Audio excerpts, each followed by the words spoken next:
Hey guys, Pistol here, and today I want to turn my struggle into our solution. And hey, if I do end up helping, feel free to give us a like, a sub, comment, whatever you got for me. Anyway, let's get right into the video. Cheers.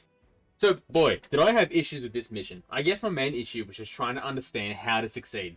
I tried just surviving, and that wasn't enough. I tried aiming for the guys throwing fire bombs all over the place, and that wasn't enough. But turns out, like Goldilocks, I needed to find a balance and do a bit of everything. And just like the bears, I had to use some good arrows and a lot of grease. So we've just told Beth that we are ready for the enemies, and now we're getting prepared for the grand defense. The first thing I'm going to do is get my people buffed up. Chamelea's spell, protection from alignment, communal, and doing chaotic or evil defense here is amazing. It just gives out additional AC and resistance to saves against everyone until you're fighting him. My boy Woljif here is going to be expending his retirement grease at the front gates, which forces the enemy to have to roll for the save against prone for a good amount of time, while everyone else stays back. Note, our main archer, Wendawag, is going to be our boss of DPS here. Can't stress how good a good range DPS is in this fight. Big part of this is knowing who does what and making sure they're positioned correctly. Right now, we have a few soldiers that got past the grease, and we can't have our rogue and archers standing on the front line. I pull back my archers and string my rogue to the side and get my tanks into the fight finally. Now that archers are far enough away, archers can engage, and while enemies are focusing tanks, my soft rogues, Chameleon and Waljif, can start doing flanked sneak attacks. We now have a second stream of enemies coming in. I split my party in two, one to stay on the front gates and another to eliminate the stream coming from the roofs on the right, ensuring that each of the parties have a tank. I keep my main archer sort of in the middle of the field, giving her the ability to attack either source. Note, we now have some demons coming at us. These guys have some DR unless we manage to hit with good or cold iron weapons, meaning our main DPS, Wendwag, is going to have a disadvantage. That is unless, of course, you brought the cold iron arrows from the blacksmith drawing just outside the tavern before the battle. As you can see here on the screen here, he has these arrows for sale. Really recommend it for this fight.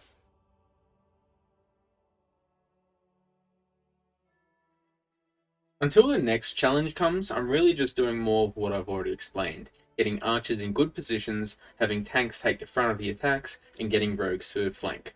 One thing I will say though, if you have a situation where no tank is available, and your ranged and rogues are all that's left to solve the immediate problem, get your rogue to tank. Although their AC probably wouldn't be much different, rogues will still be able to attack and not take attacks of opportunity doing so, unlike the archers.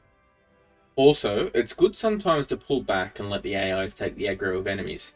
To an extent, though. I found through numerous attempts before this one, letting too many of these guys die can lead to a loss, as per Beth after the fight.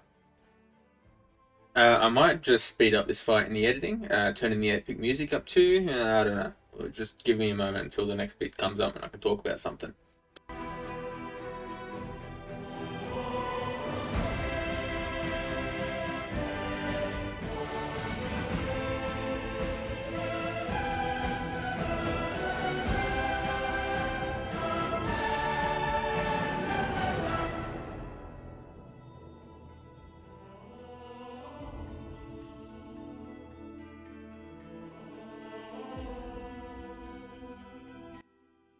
Alright, music back down.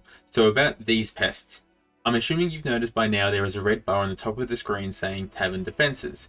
If too many of these Tavern Defenses are destroyed, then you can lose. And the ones who destroy these Tavern Defenses are the Arsonist Cults, with their firebombs, so it's crucial to attack these guys.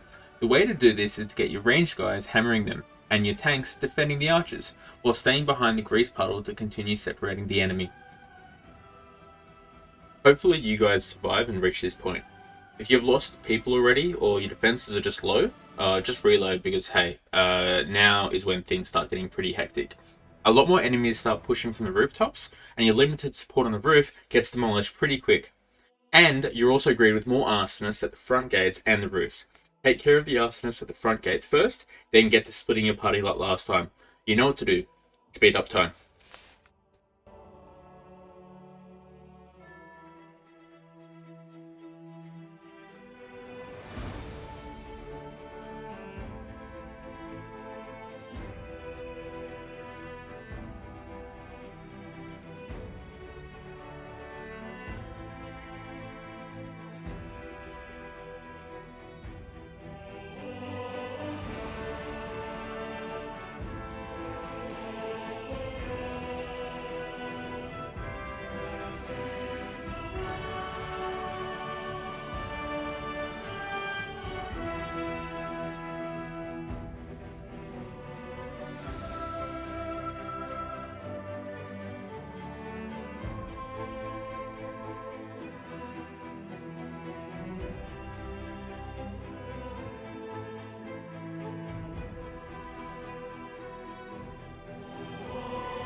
Good news, you're almost there. Bad news, you got a big guy coming for you now. Throw more grease spells at the front gate and any create pit spells if you have any at the front. We want as many people as possible at the front gate suppressed until we sort out the beasts coming from the back gates. Once you have those AoE spells down, get your main damage dealers over to the Minotaur ASAP. Now, another item I'm going to recommend is the Midnight Bolt, which is a single arrow you can find at the market square in a target. Specifically, this is the area where you start the game. What's great about this arrow is that it does a fixed 50 damage to an enemy. Perfect for a situation where you're in a messy battle and a Minotaur's just come in.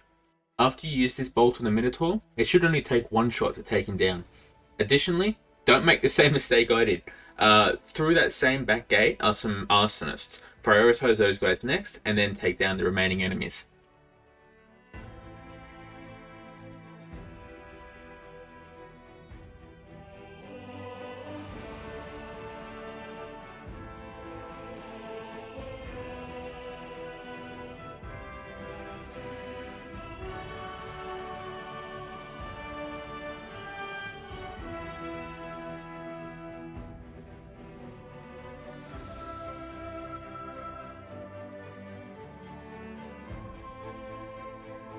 Thank you. Thank you. Oh. And that's it. I don't really know exactly what defines a victory here. Look, do you need to save 6 or more defenses while keeping a certain amount of allies alive? Regardless, whatever I did was a win. Note though, you can complete the battle, but also lose as per Beth after the battle. However, if she says victory, then you're all good. You get some money, experience, and a cool two-handed flail from this, but the real reward is getting to continue the game finally. Hey again. So I could definitely see this battle really deterring people from wanting to actually continue this game, Pathfinder, which is a shame. So hopefully this tutorial has really helped you out and helped you push through so that you can enjoy the remaining of this beautiful game. But yeah, if this truly has helped you out, consider giving us a like, subbing, chuck us a comment, tell us what you're thinking. Also, I'm streaming this game pretty regularly. I'm falling in love with this game, honestly. So yeah, hopefully I'll see you there. Otherwise, take it easy. Cheers, guys.